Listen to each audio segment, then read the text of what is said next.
So if you're looking at the stock market levels or credit spreads or whatever, these are great times. US stock market at historic highs.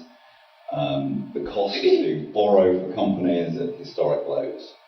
What could go wrong? This is sort of 9 years after the deepest financial crisis in world history. However, we keep getting ripples on the surface. So this week, it's Deutsche Bank, just so happens to be a $1.5 trillion balance sheet, might be rendered insolvent by a Department of Justice fine for which it hasn't got enough capital. And so people are charting Deutsche Bank's share price against Lehman Brothers' share price, and they track very similarly. And we're into the sort of 2 weeks before Lehman Brothers declared and the needed rescue effectively failed. And so are we, yes, again, the countdown has started to another financial crisis. And this is recurring. We have the third largest bank in Italy, Monte Paschi di Siena, the oldest bank in the world, likely to need a bailout soon. We have countries defaulting or in deep trouble. So Venezuelan oil company is restructuring its debt. Puerto Rico is restructuring its debt at the moment. Detroit is the forerunner of a number of US cities that are going to go bust and going to have to restructure their debts. Chicago is probably the next. So we have this sort of strange world where we've got incipient sort of financial crisis could potentially break out, but things seem as though they're going okay on the surface. Brexit wasn't the shock that people said it was. So what I'm going to try and do is say, first of all, what this combination of problems is doing, and sort of looking at why it's going on. But then look at the relational solutions to that, try and address this problem of the financial system before we have another crisis. Although I fear, because we don't understand the problem, we've got this big issue.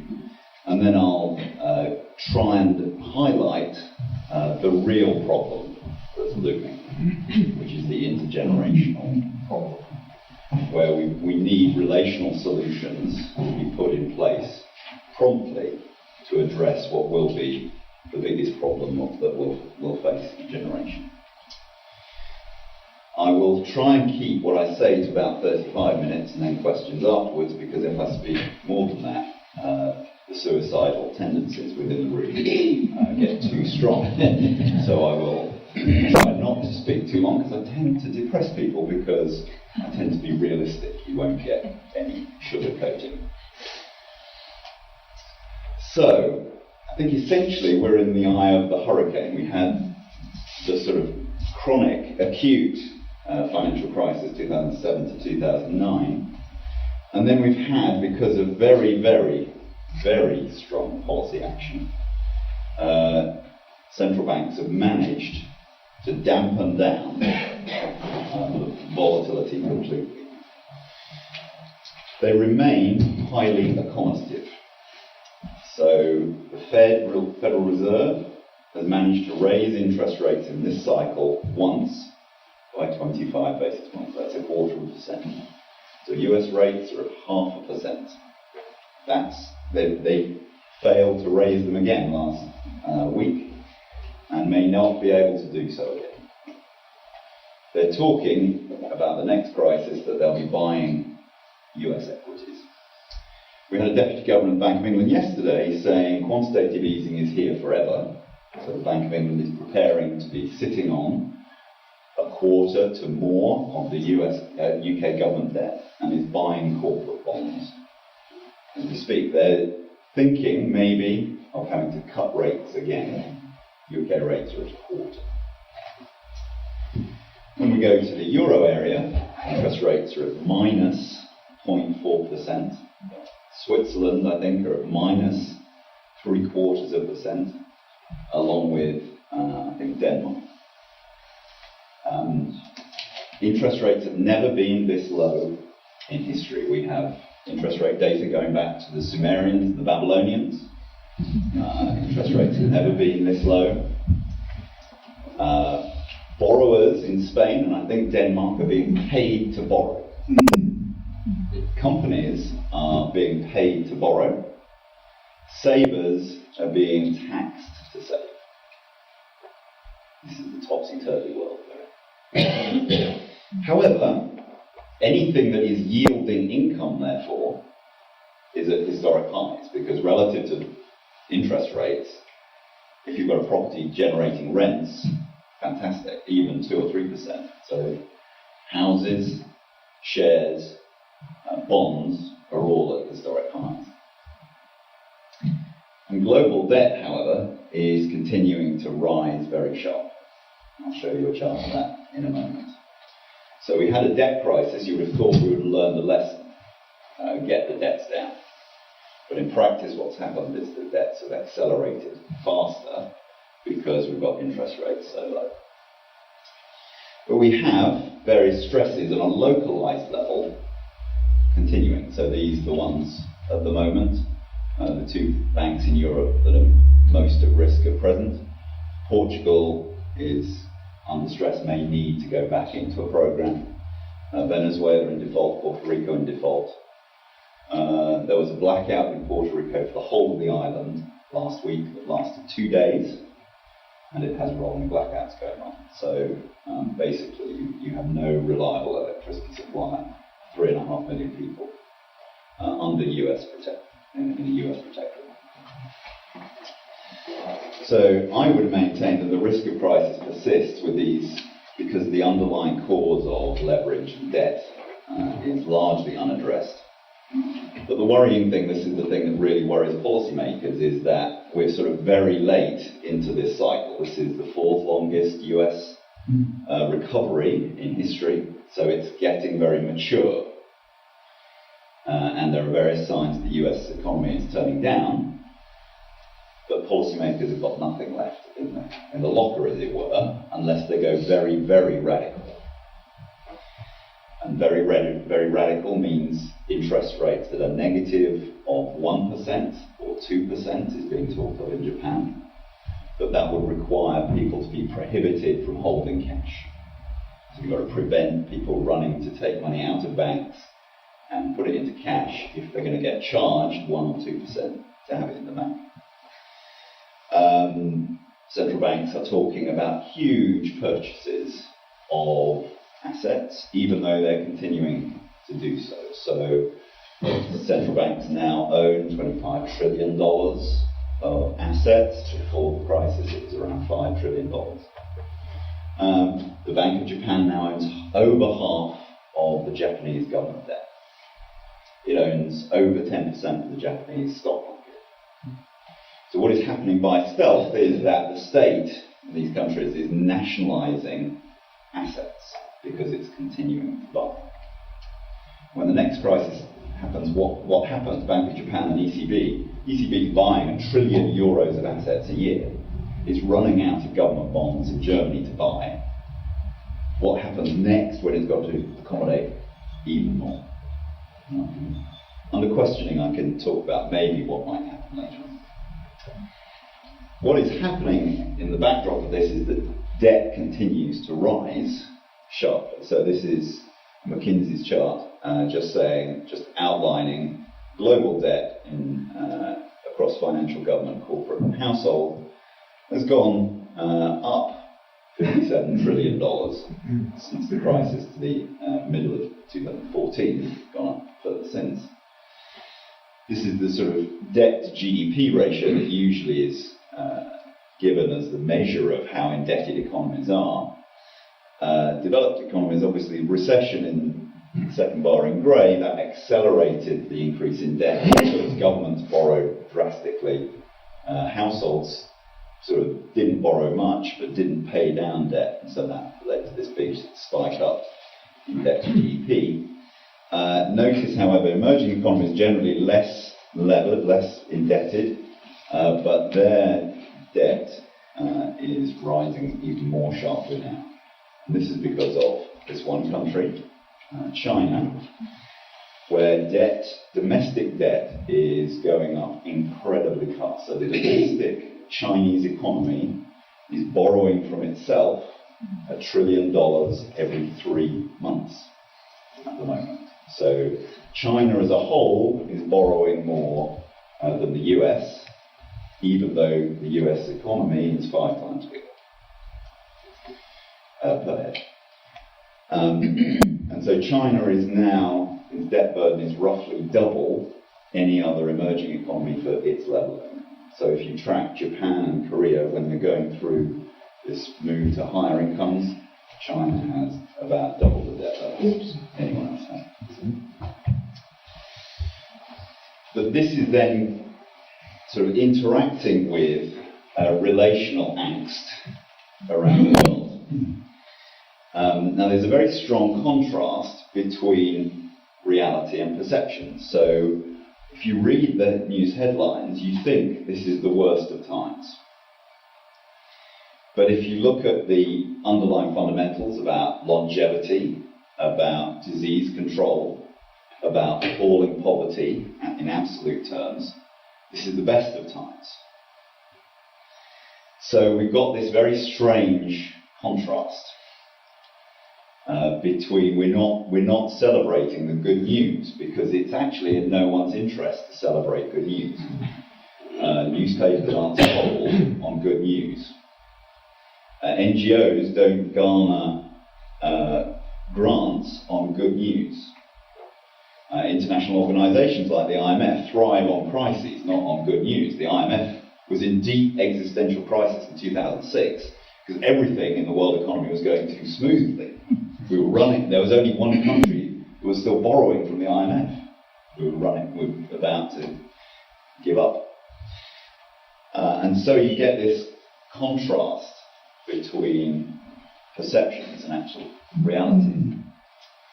And so you've got this strange also contrast about strife within nations versus conflict between nations. Now, you can argue about Ukraine and tensions in the South China Sea, but effectively this is one of the most peaceful international periods we've ever had. Countries are not fighting each other in the main. But strife within nations seems to be rising, and so you have this problem of relationships within cultures, within societies. I don't need to say much about what's going on in the US, reignition of quite hateful race relation problems. Politics is the most divided in US history. I can talk about why that is happening. We've got EU area disillusion, both Euro area and Schengen. Didn't get highlighted, but various Greek journalists and politicians wrote an open letter to the UK during the Brexit referendum campaign saying, please vote to leave, because we believe, as the sort of Greek establishment, that we have returned to 1942. We are under occupation by the Axis powers, Germany, Vichy France, and Italy. That is how bad it has got. When Mrs. Merkel imposed, by the Commission, migration quotas on Eastern Europe through, as a result of her policy, without effectively agreement. I mean, effectively Poland, Slovakia, Hungary, sort of effectively declared that this was almost an act of cultural war against them. Hungary is holding a referendum on whether it should even accept this. The government will win that referendum. Obviously, you've got Brexit and Scottish independence divisions, roughly 45, 55 in Scotland, 48, 42 in the UK. And the surprise is, I think, on the Brexit result afterwards, was how unable each side was able to comprehend that somebody else could think differently, and the legitimacy of disagreement. So it just gave me a sense of yes, I could understand why the English Civil War, for instance, was so deep and vicious, because when societies break down, relationships between the two tribes break down, it's even worse than international conflict. Control over natural resources is fueling geopolitical tensions. Obviously Syria, Middle East, South China Sea is where the most serious international tension is building and could be the most serious in terms of military conflict. And then you have, obviously, mass migration generating recipient nation tensions. Geert Wilders this week called for a complete moratorium on Muslim migration into the Netherlands and effectively suppression of Islam. So you have this strange contrast, relational angst against the underlying reality of things that are going actually quite well. Food prices are very low, we are not in environmental catastrophe. Disease control is improving immensely. So some of the problems are arising because of how we address the crisis, but they've exaggerated trends that were happening before. So I'm going to give you two charts on US inequality. This is income and wealth, the difference between median and mean income and wealth in the US. And that's rising since the mid to late 1980s, quite dramatically. So perhaps the most amazing statistic is that median real income in the US has not risen for 25 years. And that's on the standard inflation rate assumptions. If you're buying healthcare or education in the US, your real incomes have fallen sharply. This is what's happening with wealth in the US.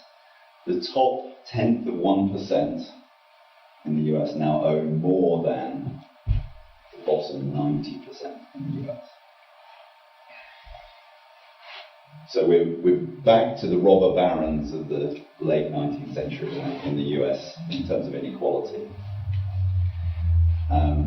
It's gone, those lines have overlapped and crossed now because of the stock market's gone up, wages have not gone up, so that's what's going on there. So it's not surprising you're getting these relational divisions within societies. Now, I won't go into huge detail here. I could carry on. I could talk through each of these for an hour in terms of how might better relational finance address these problems. And as those who've heard me before know that effectively I come from the position that a lot of this is driven by the fact that we rely on debt finance as opposed to risk sharing or equity finance to do most of the intermediation between those with money and those who need it. Europe is in deeper trouble than the US because we in Europe rely a lot more on banks to do that job of moving money from savers to users of finance. And so therefore, because of that, banks are a much bigger problem in the EU, Euro area, than the US. Because banks, when they go bust, are very disruptive, very hard to change. So very, very briefly, just to explain some of those companies, we still tax subsidise debt for all companies. The Economist had something last year, a nice article on why do we do this. Now, as a finance economist, we can't explain why we do it. It's illogical to do it, but it's just been there for 120 years and it's now so hard to change the system. But this means that why are we surprised when private equity firms take over a company, take it private, lever it up and it goes bust? This is how we've designed the system, to encourage them to do that. We give them a tax break to do it. Why are we surprised that British Home Stores does that, or Carphone Warehouse or something? That's public policy, to encourage them to do that. once companies have a large creditor interest in their capital structure, there is a sort of alien interest that's not relationally bound up to the interests of the rest of the company. So it's like the cuckoo in the nest. Because creditors, that doesn't mean the sort of unanticipated creditors. You as a customer have given a company a down payment if they go bust, you're a creditor. I don't mean those, I'm talking about bondholders or banks or whatever. They have very different interests from shareholders in terms of the risks the company should take and what should happen when the company is approaching bankruptcy. Their interests are not aligned with the workers, the management, the rest of the shareholders. And so we encourage this as part of company structure. And then because we facilitate easy borrowing from companies, we then allow them to borrow to get bigger through mergers and acquisitions. So the one vulnerability of companies in all of this is the legal institution of limited liability. And so if you were wanting to sort of enforce something that things like Mike was talking about in terms of a relational audit of companies, you could say, well, this is a privilege. Every company is a sort of publicly generated entity because it's been given a legal benefit of limited liability. That is, this wouldn't happen without society saying it's all right for you to borrow and walk away. The shareholders aren't liable for all the debts in the company. And so that means you could use that as a test. Can you as a company justify having limited liability as a public interest? That's what corporations had to prove initially when they were given this privilege. But that is vastly countercultural. It's probably legally impossible in the US, for instance. It's very difficult in current UK law. Moving on to households, we have a big and increasing problem with household debt, particularly of younger households. In the UK, it's to buy a house. In the US, it's both to buy a house and to go to college. So student debt in the US is now $1 trillion. A quarter of that is in default. You've also got $1.25 trillion car loans as well in the US now. And so we are reinventing a slave state through debt. So most people, certainly at the bottom half of the income scale in the US, will now expect to be in debt the whole of their lives. Half of the US population has no savings. They would be immediately adding to their debt if they became ill or lost their job.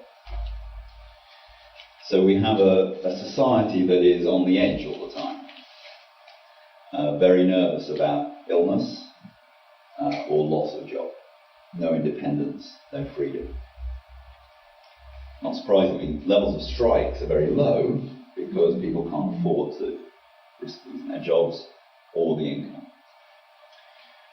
Relational alternatives, particularly on house purchase, would be to share equity in a house with the provider of finance. Rather than have a debt, you don't own the house outright. Somebody buys 90% of the house with you, and you gradually buy it off them and pay rent on the share that they own. Much more stable, but very hard to do in our current financial system because banks would be charged enormous amounts of capital for owning property. They charge very little capital for owning a mortgage on property. It's sort of bizarre, but yeah, if a bank owns a house, it's charged because it's risky to own a house, it's charged a lot of capital to do that.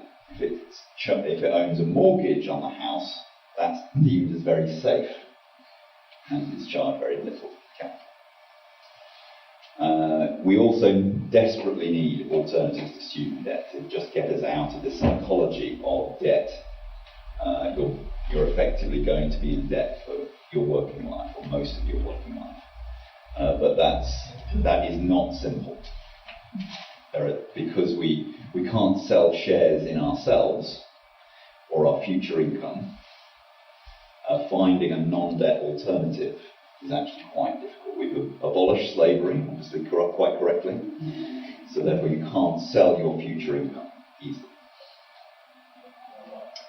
With banks, we've tried after the crisis to do something with banks. Banks have to hold more capital.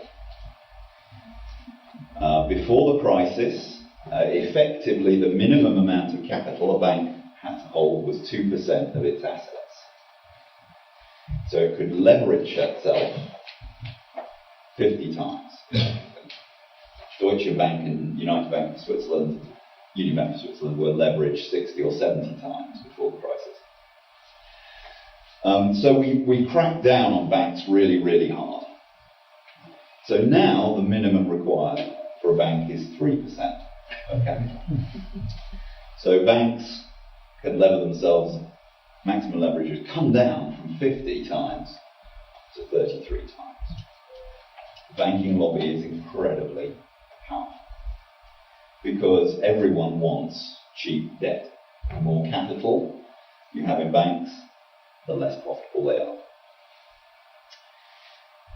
We've tried in the UK, we're introducing a very, very strange concept of sort of trying to separate investment banking and commercial banking, which isn't very a clean break actually in modern banking, but we're trying to do it anyway. But it's the wrong ring fence. It won't solve the problem. What we should be doing is ring fencing the payments utility part of banks, the payment system, the check clearing, the credit card and debit card clearance and so on, from intermediation between saving and borrowing. But that would be really costly to banks because it would make them much safer, and we could allow the risky bit of the bank to fail while protecting the payment system. They would be dead scared of that one. So lots of smoke and mirrors going on about ring fence. We're putting it in the wrong place. But still, we massively subsidise banks and banking scale, primarily through cheap liquidity from central banks, and also this implicit idea that they're going to get bailed out. Banks are the debt factories of any society. The more you subsidise it, the more they'll produce. The more that money flows through them rather than through markets. Then on capital flows, perhaps the one novel idea here, to sort of think about solving the euro area crisis and that Greek relational problem with the creditor societies, is to start saying, right, governments have not got to lend or borrow to each other on anything like a commercial basis. They've got to accept that they've got to take sort of investment risk in one another. So how you sort of solve the Greek crisis is to take the debt that Greece owes and convert it into something like a GDP-linked security, so that the payments Germany or France receives from Greece is linked to the prosperity of Greece. So if Greece continues in recession, Germany and France get what we call a haircut. That's what their debt is restructured, they get less. If Greece prospers, Germany and France get more. You align incentives. And therefore Germany all of a sudden starts saying this would be a good idea for German companies to start investing in Greece because we'll get upside. At the moment, we have Greece in debt servitude because the incentives are not aligned. So that's the sort of near-term problem and some of the potential solutions. The longer-term issue is the intergenerational crisis that I've alluded to. That's symptom of that is the indebtedness of the young and being forced to buy overvalued houses. So what's happening is, in a sense, good news. And these are, again, the symptoms of good news that we're not been prepared for. Global population growth is slowing fast, now below 1%. It's coming down to maybe 0.2%. At the end of the century, we're going to maybe bottom out a global population of 10.5 to 11 trillion. Sorry, billion. billion. However, productivity growth, that's how innovative we are in terms of making more with the same resources through innovation, is slowing sharply, and has slowed globally sharply to below 1%. This is the real cause of our problems. If we were able to innovate more and produce much more with the same resources, most of our problems would disappear. If we were back to the 1950s and 60s, levels of growth, not a problem. But our productivity has slowed dramatically. Why that is, lots of debate going on. Maybe we're running out of scientific discoveries. Maybe it's the aging population. Maybe it's the innovations we're doing. So the big ones at the moment are actually capital-saving innovations. The Airbnbs, the Ubers and so on. They're not encouraging a lot of investment. They're actually using the capital stock we've got better. And so lots of debate about why productivity is slowed so much. But we haven't yet made the big breakthroughs on energy. We haven't got nuclear fusion. I can remember. We haven't got a big battery technology innovation. Medical innovations are coming through, but they're actually very costly. Population is now shrinking in Japan and the EU. Last year, more people died in the EU than were born for the first time. In Italy and Spain and Germany, women are having so few children that we're well below replacement rate population.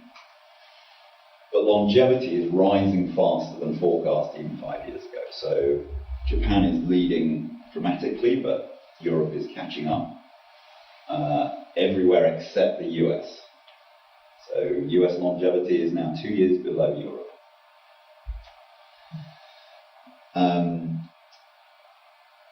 This is the real problem, that in a sense, some of this is good news. People are living longer. But we have not saved enough to pay for all the promises to the older generations.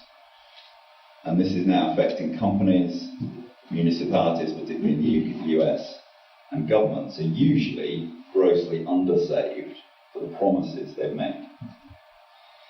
So we've gone through sort of 2 generations where the state has essentially said, I'll take the problem. Healthcare, pensions, yes, please save for yourself, but I've got your back.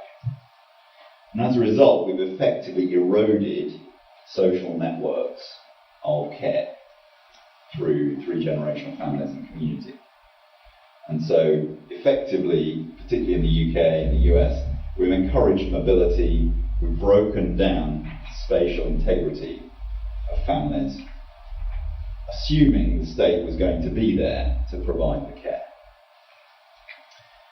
Unfortunately, governments are now realising they can't afford it because of this low productivity growth, because growth itself is so low, so weak. And so governments are starting to say, oh, family and community, I think this is your problem after all. I'm putting it back to you. But there's no one there to take that responsibility. So this is what's happening. I'll just go through some of the pensions issues. This is the most important chart if you're running a pension fund in the UK, this is the Pension Protection Fund's monthly assessment of the pension shortfall of the 5,000 schemes it insures.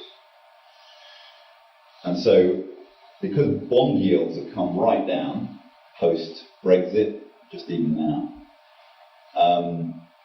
the largest company schemes in the UK are now grossly underfunded. So there's hardly a scheme in the UK now in surplus, and the total estimated scheme deficit is around £450 billion. So that's about a quarter of their liabilities that they've promised to pensioners they can't make. They currently couldn't make. So effectively, this is a problem for every mature company that has this big pension deadweight cost. This is why British Telecom is not going to be broken up.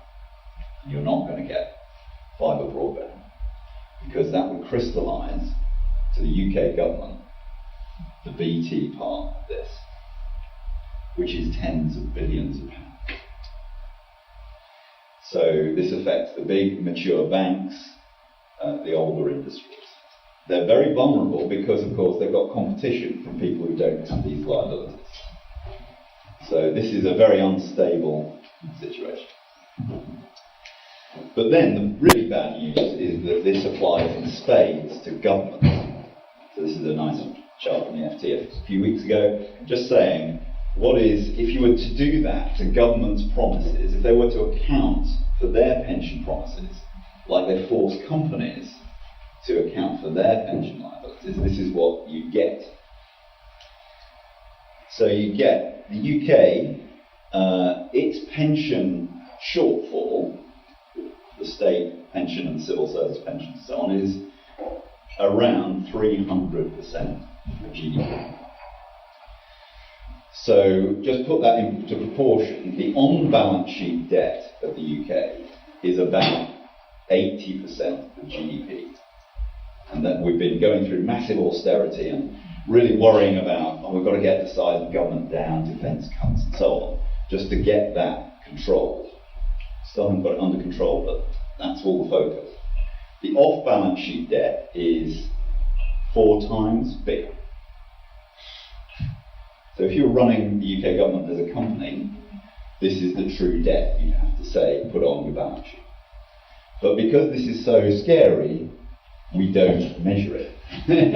You won't find this in the budget documents. The last time the UK did this officially was 2010, because it's got even worse since then because interest rates have fallen. Some countries are actually better off. Australia, to some extent Canada, have done some of the saving. But mainly in Europe, we haven't. I don't think this includes health spending, which is where another huge problem is. So this is roughly the scale of magnitude. This was before the financial crisis. This is roughly off-balance sheet debt versus on-balance sheet debt. And this is the stuff we measure and care about. We're too scared about it. And this is, as I said, this is the real problem. This is trend productivity, Eurozone, United States and Japan, all trending down towards zero. And that means that the pie is no longer growing. And therefore it's much harder to reallocate parts of the pie, because you've got to make losers when you reallocate it. What to do about it relationally? This is really, really tough because, as I said, the pie is no longer growing, and therefore the decision is very hard. So I think first of all you have to just be honest about the scale of the problem. You can't address it if you're not willing to tell people. And so you need to start, it might not necessarily be every year, but governments should be valuing their true debts regularly and on an agreed basis, and do this in a non-party political process, to force electorates to recognise their problem. We also need to be clear about the role that housing is playing in this, because this is where, say in the UK, the sort of solution, people are hoping this is going to be the source of the solution, because government is thinking, I'm going to be taking a lot of the housing wealth to pay for the care of older people. Whereas the younger generation is thinking, I'm going to inherit lots of this housing wealth to pay for my house. So they're thinking they're going to both get their hands on this sort of treasure trove. And it's not clear who's going to do it, and government has the power to tax and to requisition housing. And so I suspect government, when push comes to shove, there will be sort of property taxation, inheritance tax that really binds to pay for government. Once you measure that, then I think you're starting to think about the need for intergenerational government accounts. What would be fair on an intergenerational basis, given this low level of growth? And be realistic about that. Now, that would mean that you have to start saying, right, if I'm going to make promises to pensioners in the future, I've got to start saving now to meet those promises and be fair. The worrying thing is that the scale of that saving is vast. So we've, in the UK, just worked really hard to get our deficit down to 4.5% GDP from 11%. That's what austerity has done.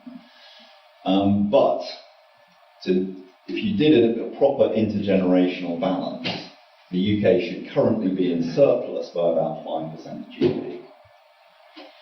So maybe we're a third of government spending out. We're not saving it, we're spending it.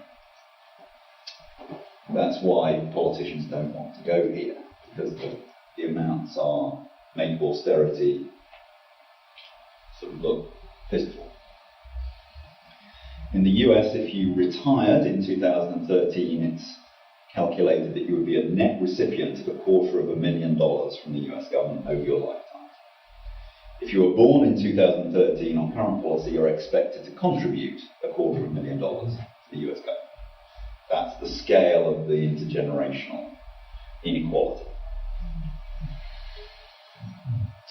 However, I think government can do something, but it's got to then start encouraging relational capital, social capital, to take the burden. But to do that properly, you've got to start building the foundations again.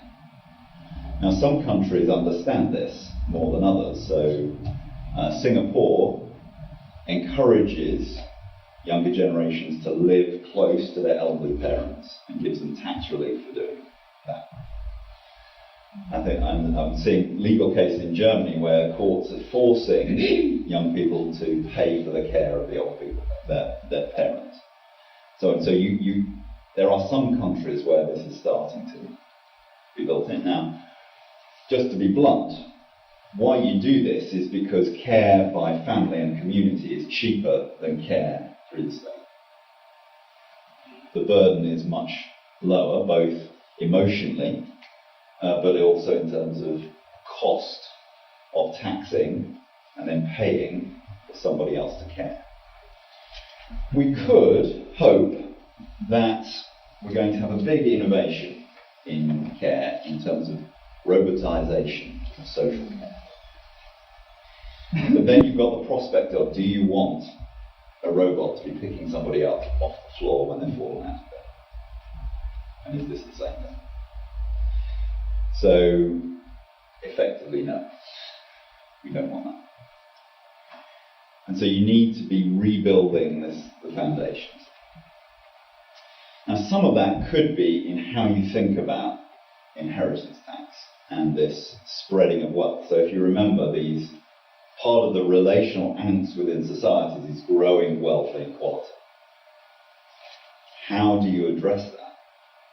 And you need to address it by rebuilding, replacing foundations on relational infrastructure and families. So you can do that by encouraging the dispersion of wealth through how you change inheritance tax. So Ireland has an inheritance tax regime where everyone has a tax-free allowance in their lifetime, but the estate is taxed quite harshly. So people have got an incentive to spread their wealth, not keep it together, to use as many tax allowances of their relatives as possible. You could start saying, right, we could give families or community trusts a role as an alternative welfare system to give people an encouragement to get into a network and give them various tax breaks, but responsibilities to provide welfare, health and education. You could start thinking of this. But very difficult, very controversial. So those are some of the possible ideas to address this. So, to conclude, I'd argue that we're in the eye of the storm at the moment. We had the big financial crisis a few years ago. We've probably got another one coming, but it's going to look very different because it's now government debt that's the real issue. I would argue that the way you address the problem is systematically trying to convert debt to equity before that crisis to cushion the blow. In the crisis, when it really happens, debt will get converted to equity somehow by inflation or write-offs or bankruptcies or defaults. That's when it really gets nasty. If you can do it beforehand, you can cushion the impact. The policies that we've used to address that crisis, the low interest rates, have worsened the intergenerational crisis. So we have central bankers who think that negative rates will stimulate people to spend more money. Negative rates, when people are undersaved, force you to save even more. We have policymakers who do not understand where they are in the generation cycle. And then I'd say we need to do more for the long term in terms of rebuilding the relational capital to address this conflict.